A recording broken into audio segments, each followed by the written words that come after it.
It turned out that Sarah and I were both reborn. In our previous life, I was her husband, and we had what I believed was a deep and loving marriage. This time, however, her path diverged sharply from the one I remembered. She went from being the poor student my family supported to a rising tech mogul. I spent 5 whole years waiting for her, but she actively avoided every opportunity for us to meet, which eventually led me to a painful realization. Maybe she was right. Since we were given a second chance, why not live a different life? In my last life, Sarah and I were known as the most loving couple around. She was relentlessly focused on her career, always the stoic and quiet CEO, while I played the role of a stay-at-home husband, living a comfortable and leisurely life. From the age of 17 until she passed away at 66, she was, as far as I knew, only mine. Even my father, who generally had little faith in most people, warmed up to Sarah. We spent our lives together, just like that. The only real downside was that Sarah passed away before I did. For the next 16 years, I lived alone, surrounded only by my memories of her. When I opened my eyes again, I was 16. This was the year before Sarah and I had even met. Her mother had died early, and she was suffering abuse at the hands of her stepfather. In her freshman year, she had been so badly injured she nearly became disabled. I thought that this time I should be the one to protect her. When I rushed over to her old apartment, I found her stepfather just as he was about to hit her with a bottle. I shoved her out of the way without thinking. There was a brief flash of surprise in her eyes just before the bottle smashed against my back. Shards of glass flew everywhere, and the intense, sharp pain made my vision go dark for a moment. But I didn't regret it. The young Sarah stood there, coldly watching as the police arrived and took her stepfather away. Her uniform was washed out and faded, and her sneakers were old and worn. After a nurse at the hospital patched me up, Sarah thanked me. Her voice was cool and distant. I felt a bit down, but I understood that her difficult personality was a product of her family situation. Because of that, I anonymously transferred my entire allowance into her bank account. It was enough for her to rent a small place and live on her own. A little while later, I saw her on the street in new shoes and new clothes, and only then did I truly feel at ease. The next year, during summer break, was when we were supposed to have our first meeting. In my last life, Sarah had come to thank us, bringing vegetables from a small garden she kept. She had been supported for over a decade by my father's program. I remembered a beautiful, shy girl catching me playing with my dog at the villa entrance. When I asked her what she wanted, her face turned bright red, and she was too flustered to speak. I held back my excitement this time, calculating the exact day she was supposed to arrive. I prepared for it intentionally, watching the villa's front door, hoping she would knock at any moment. Yet, from dawn until dusk, she never came. I wondered if I had remembered the date wrong, or if maybe my dad hadn't supported her in this life. I immediately obtained the list of sponsored students from my dad's assistant, and Sarah's name was on it. Perhaps my earlier actions, saving her from her stepfather, had caused some kind of butterfly effect. I wanted to find her, but it was the crucial college entrance exam period, and I knew I couldn't disturb her. According to our past life, she would get into the best university in the country, and I would get into a college nearby through my arts program, meeting her there again. So I suppressed my longing and waited. In the 3rd year, the exam results were released. Sarah wasn't the city's top scorer. I ran to her old neighborhood, but the neighbors said she had already left. That September, I arrived in G-City, standing on the university campus grounds. I walked past the lake where we used to stroll hand in hand, crossed the bridge we used to call Lover's Bridge, and even visited the building for her old major. But she was nowhere to be found. I tried dialing that now familiar number, but a stranger's voice answered. I refused to give up. G-City was vast, and between my studies, I searched for Sarah. I visited so many places we had been together, but there was still no luck. In our 5th year, in our past life, she had formally confessed to me. Truthfully, we had already held hands and kissed by then, but she said none of that counted until she had officially expressed her feelings. I bought a ticket, flew home, and returned to the seaside. The salty sea breeze tasted bitter. On the beach, I thought I saw a couple embracing in the distance. The girl said, "Mark, I'll give you the best life." She fumbled for the sweet words, but the promise brought tears to her eyes. In a blink, the vision was gone. In the end, Sarah never showed up. I caught a high fever and stumbled home. My dad rushed back from a business trip overnight. I didn't know how to tell him what I was feeling. I just asked if he knew where Sarah was. His secretary answered instead. "That student did pretty well," she said. "She made a lot of money trading stocks. She actually came to your father asking for seed money, bringing some investment information." I realized in that moment that Sarah was also reborn, and she had been reborn even earlier than me. She had purposely avoided all our encounters. The secretary kept talking, but I heard nothing. My heart just sank. Why? Decades of love in our last life felt like a distant dream. I couldn't understand her reasoning.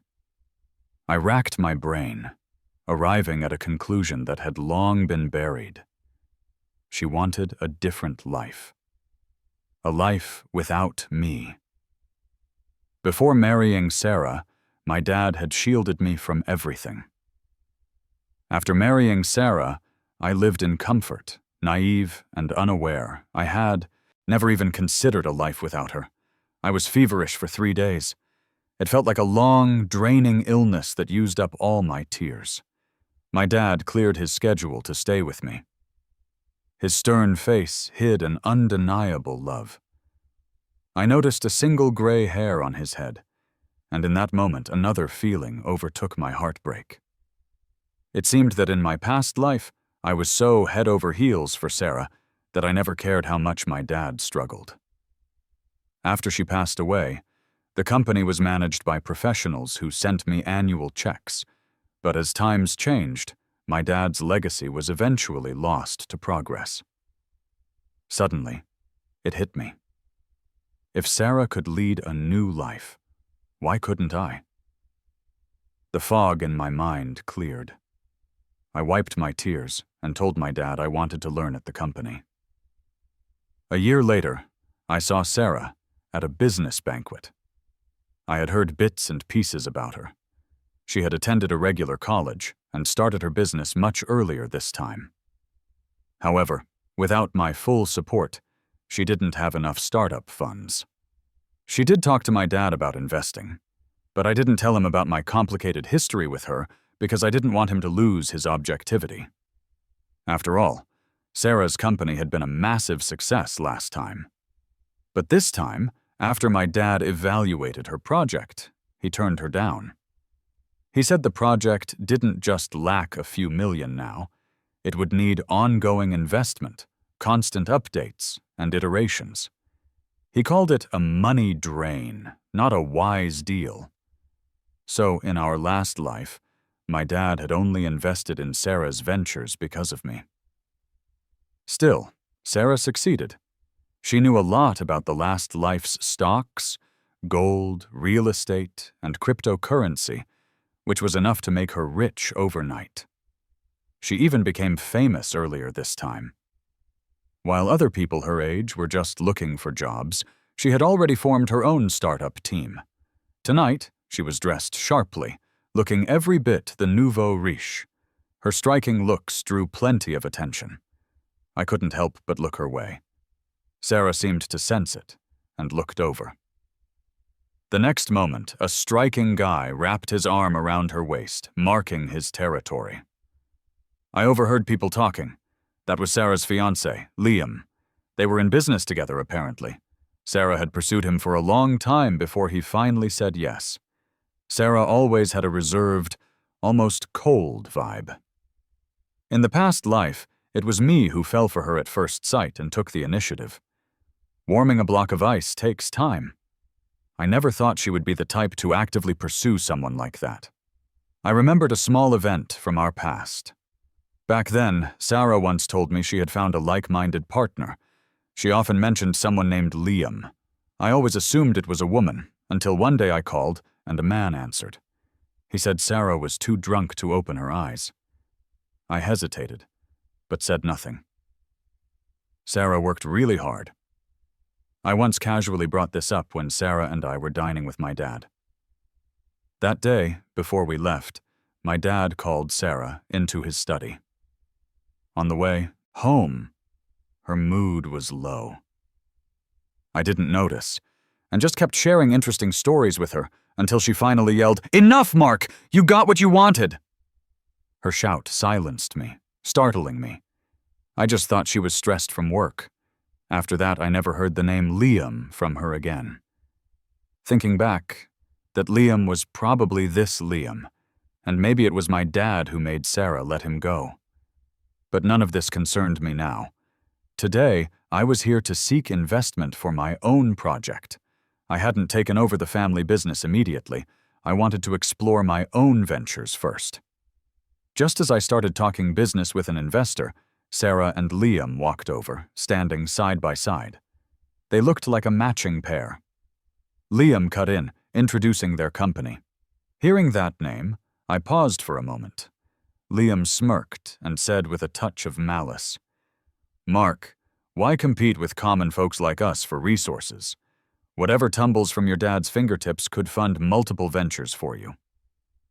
The investors shifted slightly, as if buying into his taunt, assuming I was just a rich kid toying around. Failing wouldn't matter. I could just go back to inherit the family fortune. As I was thinking about how to recover from this, he added, "Mark, competing against us, is it all for my Sarah?" He implied that I had once funded Sarah, stalking her and forcing her to leave her dream university. I looked at Sarah, hoping she would say something to clear things up. Even if we weren't meant to be together in this life, wasn't the 50 years we shared in a previous life genuine? I refused to believe she would actually say that about me. But she stayed silent. Liam watched my reaction with a satisfied grin. Finally, Sarah spoke, her voice cold. "Mark, this investment means a lot to us." I understood. It mattered enough for her to step on me to get it. She added, "Please be the bigger person this time." Her words cemented Liam's insinuations. I stood frozen, unable to believe what I had just heard. The investors turned their gazes to me with a knowing, almost pitiful look. I was at a loss for words. At that moment, someone approached, putting an arm around my shoulder. Her eyes, like blossoming peach flowers, carried a distinct chill, and her smile held a dangerous edge. She said, "I wasn't aware my fiancé was pestering someone else." Sarah's expression changed instantly. Proving someone did something is easy, but proving they didn't is hard. I couldn't immediately debunk Sarah's words, so I turned and said, "Making Sarah give up a top university? That's really my fault. But if she's so easily swayed that she jeopardizes her future, maybe she's not cut out for entrepreneurship." Liam wanted to argue, but couldn't find the words. Sarah's gaze rested on Chloe, the woman by my side. Chloe was American, with striking mixed features and a high-bridged nose. She instantly grabbed everyone's attention. Chloe was the second in her family, technically my fiancée, or rather my ally in a business arrangement. I've tasted love. It's like a fancy cake, sweet and blissful, yet who knows a heart's true intentions? It's better to try a true partnership. I silently thanked Chloe with my eyes. Today, both she and Sarah were in suits, but Sarah looked stiff and formal. Chloe, on the other hand, had the looks of a beauty contest champion. In Sarah's frosty gaze, Chloe vouched for my project. The investor's interest seemed piqued, but getting real money isn't easy, so he didn't finalize the deal right then and there. I wasn't discouraged. I handed him my card and invited him to see the place next time. Liam didn't want to be outdone, so he gave his card too. After the party, Chloe offered me a ride. I politely turned her down. Chloe, who is all about living life to the fullest, didn't get annoyed. She just stepped into her flashy sports car and roared off. That night, I was relaxing in the bathtub, just zoning out, when my phone rang. It was from a number I didn't recognize, but somehow I had a gut feeling. The night was quiet, and the stars were trying their best to shine. I picked up the phone. There was silence on the other end for a long while. I wasn't in a rush. Finally, I heard that insanely familiar voice. "Mark, you really don't need to keep doing this pointless stuff." For 5 whole years, Sarah had avoided me like the plague, as if I had some contagious disease, and now she was contacting me out of the blue. That voice felt like one I had been hearing forever. In another life. It's the voice I had searched for over 5 years. Hearing it now felt like I had lived a whole other lifetime. I didn't understand what she meant right away. Sarah went on. "Mark, you sponsored me, but there are things you can't force. I've got a boyfriend now and, well, he's probably going to be my husband." I was stunned for a moment, and then it hit me. She thought everything I did today, at the banquet, was because I still had feelings for her. She thought that because I couldn't have her, I was trying to take away her investments. I cut to the chase and asked her, "What makes you think I like you?" Sarah paused and didn't answer that question, but I knew why. She didn't know I had lived again, but she was convinced I was into her. She was so sure because she knew. She knew I took the hit for her when her stepdad swung that bottle. She knew I was the one who sent her money. She knew I rented that pricey apartment close to her high school and then sublet it to her for cheap. She knew I had warned the local bullies to back off. She knew I had sent people to her workplace to boost her sales. She knew it all. She knew I had been looking for her. Thinking about it, I couldn't help but laugh. I was laughing at myself for 5 years of wishful thinking, for being so blind, so naive, so foolish. I laughed until I could feel tears welling in my eyes. Sarah, on the other end of the line, didn't understand why. "So, Mark, I hope you stop doing things that make me uneasy," she said. She didn't even get to finish her sentence before I hung up on her. As a final gesture, I blocked her number. If we were truly starting fresh, there should be no more messy loose ends. Inevitably, I still ran into Sarah several times after that. G-City is huge, but folks chasing the same goal always seem to end up in the same spots. Sarah often looked my way, but I knew it wasn't because she missed me. It was because I was stepping on her turf. Seeing me navigate the world of power and money so differently than before. It was a brand new life, exciting and full of surprises for me.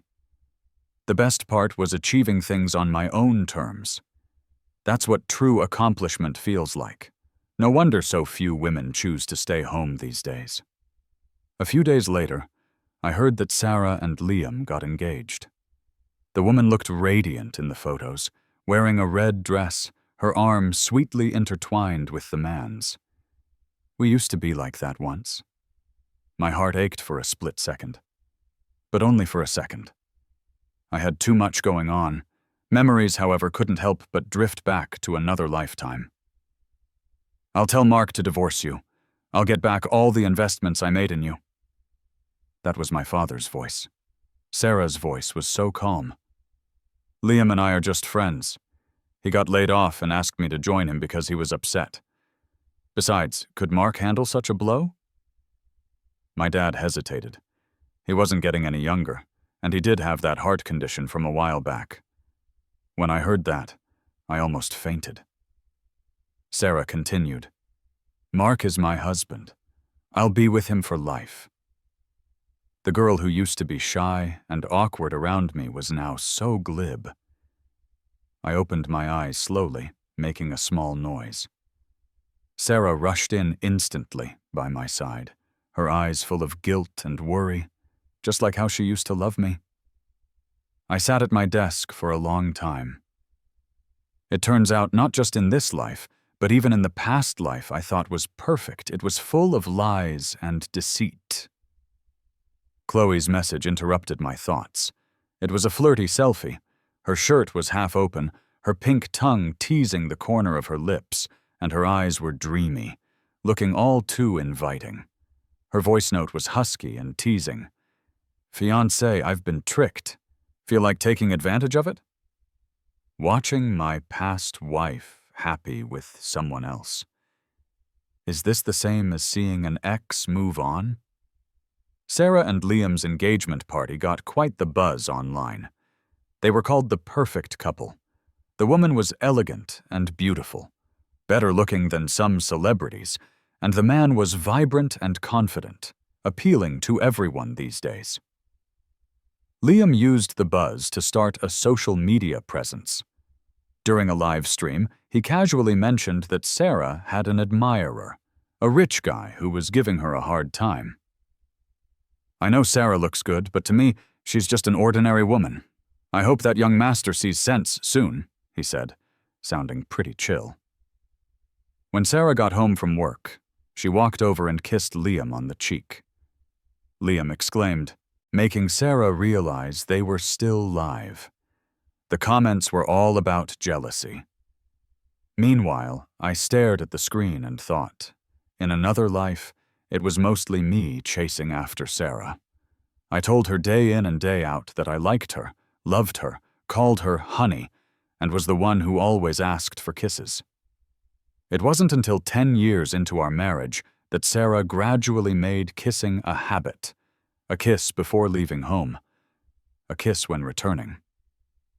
Did I teach her that? Or was it all just faked?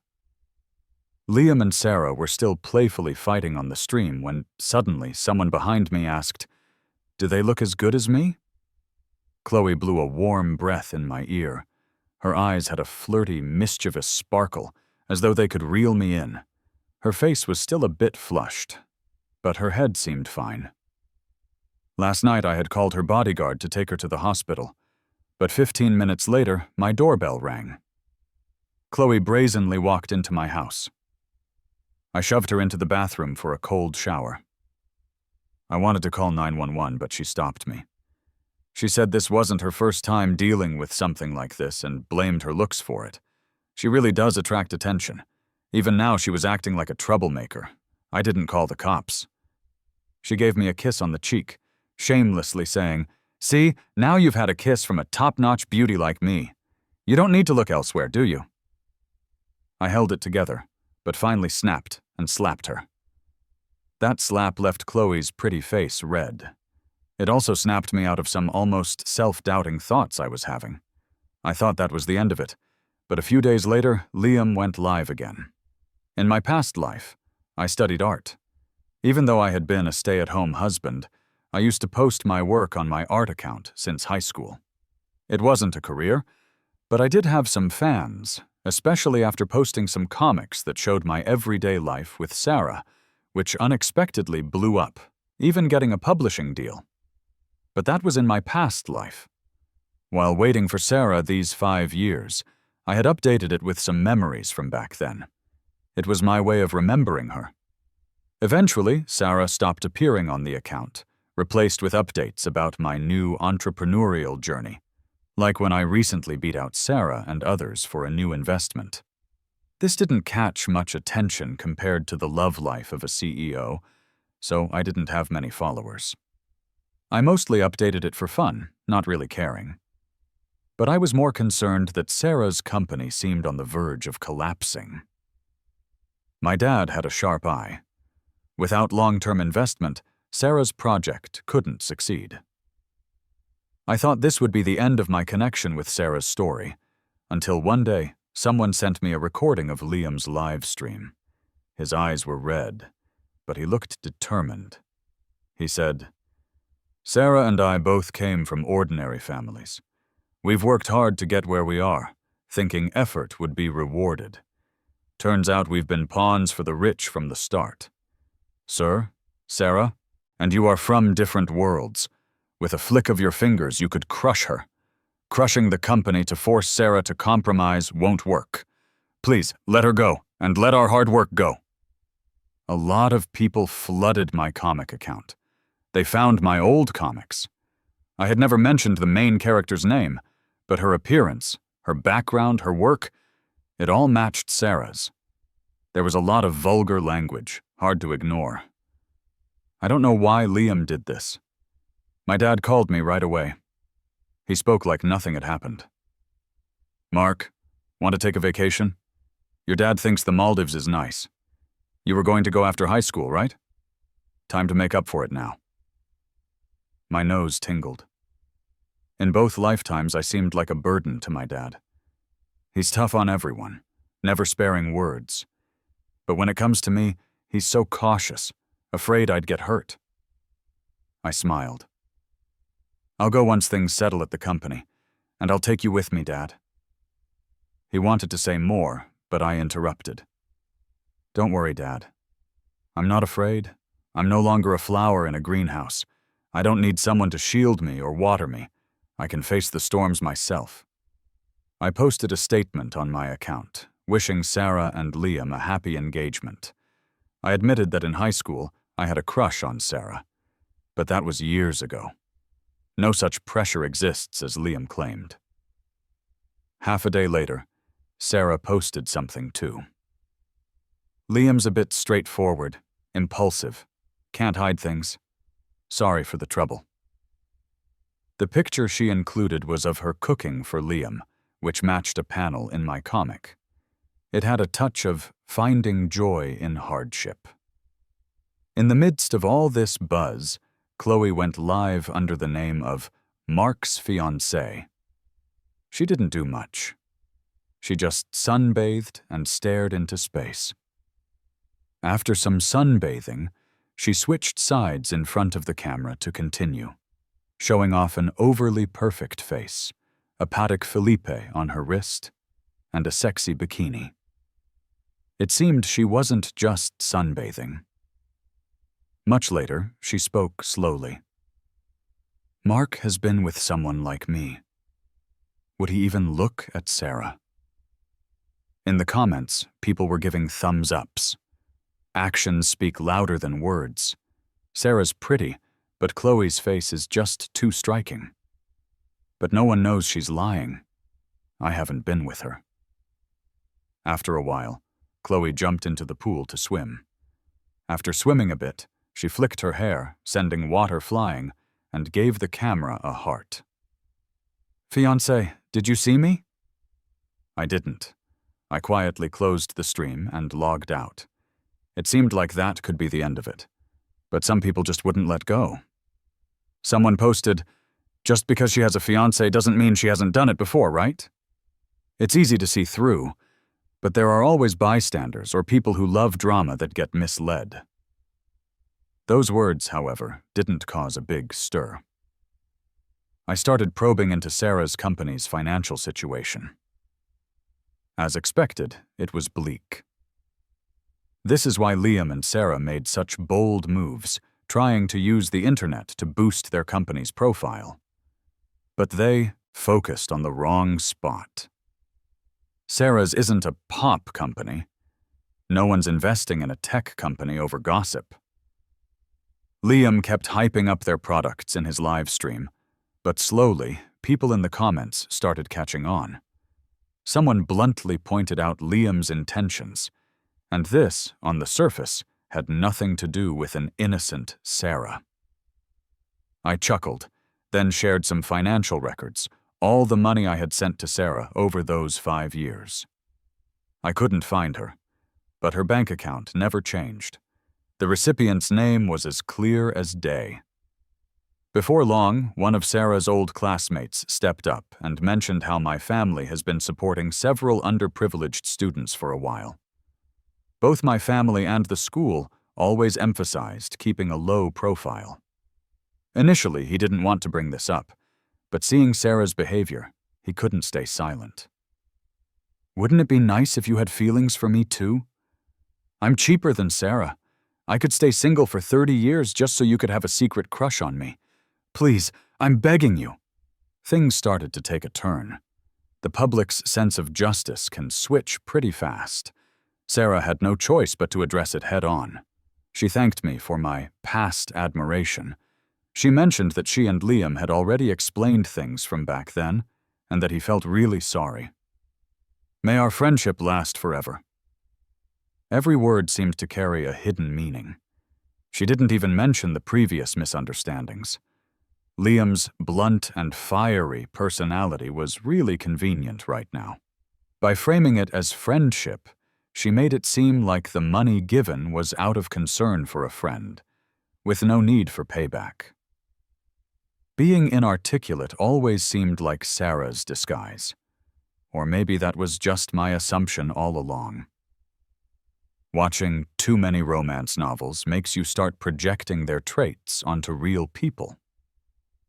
This person is the class bully, so she's loyal.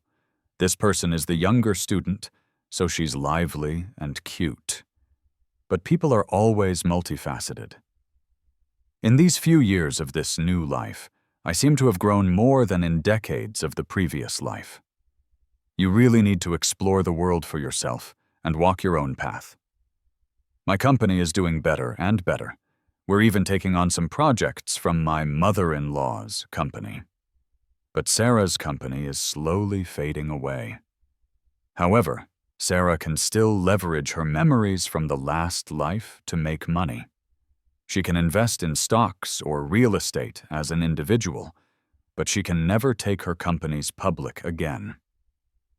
I started seeing Chloe more frequently. She's not hitting the club scene as much anymore. I quickly learned why. Her half-brother returned to the country, and she needed my support. I picked a time to have dinner with her at a fancy restaurant. Good food can really bring people closer. Once you've shared a meal with someone, you're no longer strangers. You've got a shared meal connection. Chloe seemed pretty happy with my invitation. She dressed to the nines, catching everyone's eyes as she walked in. She's stunning. Without makeup, she's like a little swan. Once she's dressed up, she's more like a swan princess. "Why are you so forward today?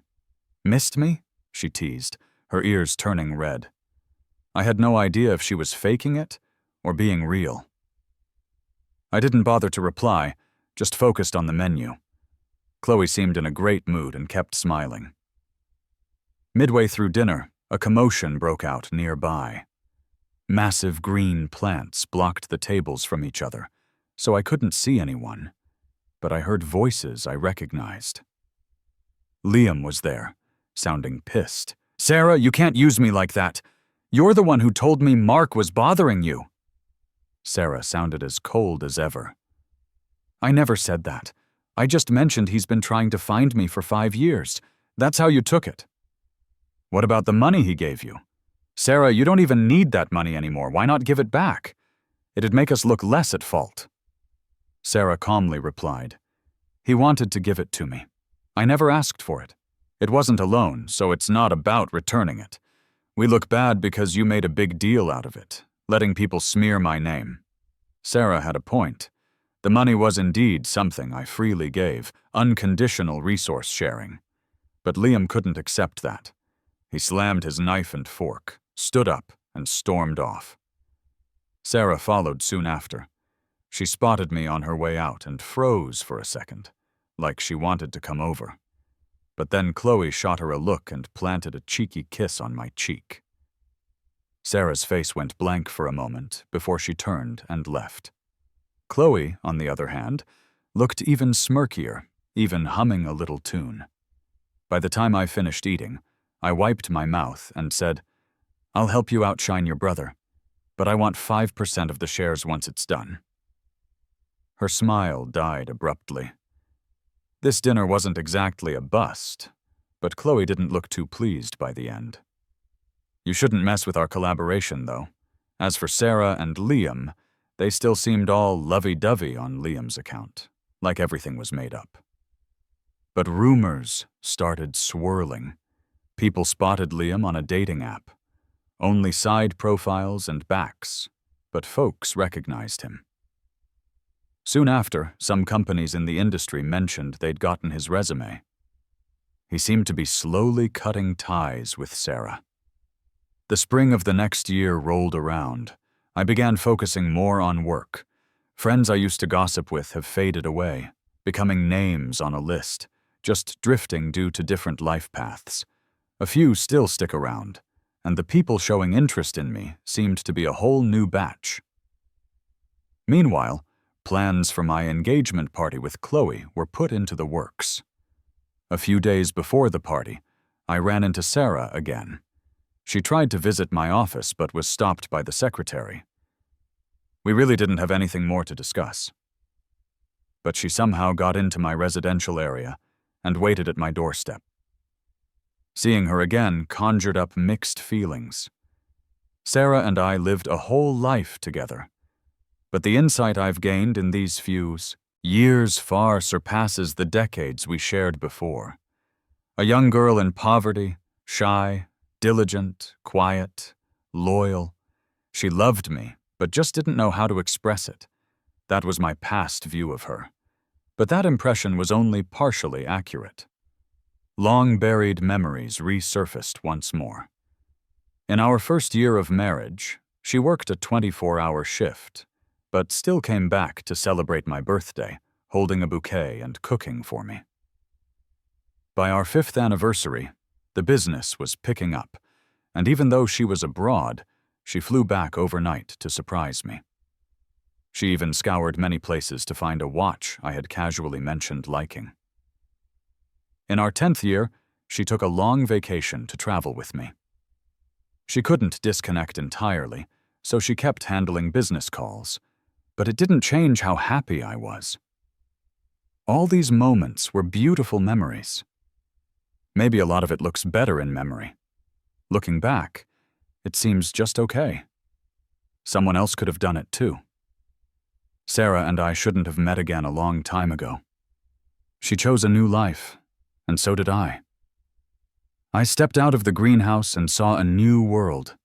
But now Sarah doesn't seem to think the same. She dressed up like I used to style her in my past life, looking really pretty. She even did her hair. "The past incident troubled you a lot, Mark," she said, "and I've been wanting to apologize on Liam's behalf in person. He misunderstood our relationship and acted wrong. This incident made me realize that maybe Liam and I aren't right for each other." I listened to Sarah's words coldly. I couldn't tell what was true or false, but all I heard was her avoiding responsibility. If Liam really misunderstood Tina on his own, she had countless chances to stop him from trashing me online. But she didn't. The Sarah I remembered, older but comforting, started to lose her color. All that was left was the young, calculating Sarah in front of me. She blamed everything on Liam. Like a dream, people's hearts change easily, and she's changed again and again. Sarah said, "Mark, by some twist of fate, we missed 5 years. Now I wonder, is there still a chance to truly know each other?" Her serious expression had a hint of caution, but she couldn't hide the determination in her eyes. She seemed to assume that since I liked her so much in my past life, I'd feel the same now. Otherwise, I wouldn't have looked for her for 5 years. But I don't deny the past, and I don't long for a future with her. I smiled and said, "No need to get to know each other again. We already knew each other in our past lives." The neighborhood was quiet. Above, the stars got brighter. Sarah's breathing almost stopped. She looked at me, opened her mouth, but didn't say anything. She was reminiscing, trying to recall our interactions. I watched her calmly. She seemed to finally realize years ago, when I blocked that bottle for her, I was already reborn. And she was reborn even earlier than me. According to the past life's death time, she was 16 years earlier. She planned everything for her new life, excitedly ready for a do-over. She accumulated wealth using memories from the past life, but because her starting capital was too small, the speed was slow, and in all her plans, there was no me. I went from being unknowingly in love with her to realizing the truth and watching coldly to being complete strangers. Now, we have no possibilities left. Her appearance only disgusts me. Sarah finally realized we were at a dead end. Her face turned as white as a sheet, losing all color. Her lips trembled as if she wanted to say something, but I had no patience left to chat with her. As I went to close the door, Sarah grabbed hold. Her last words were, "Can you not get engaged to Chloe yet?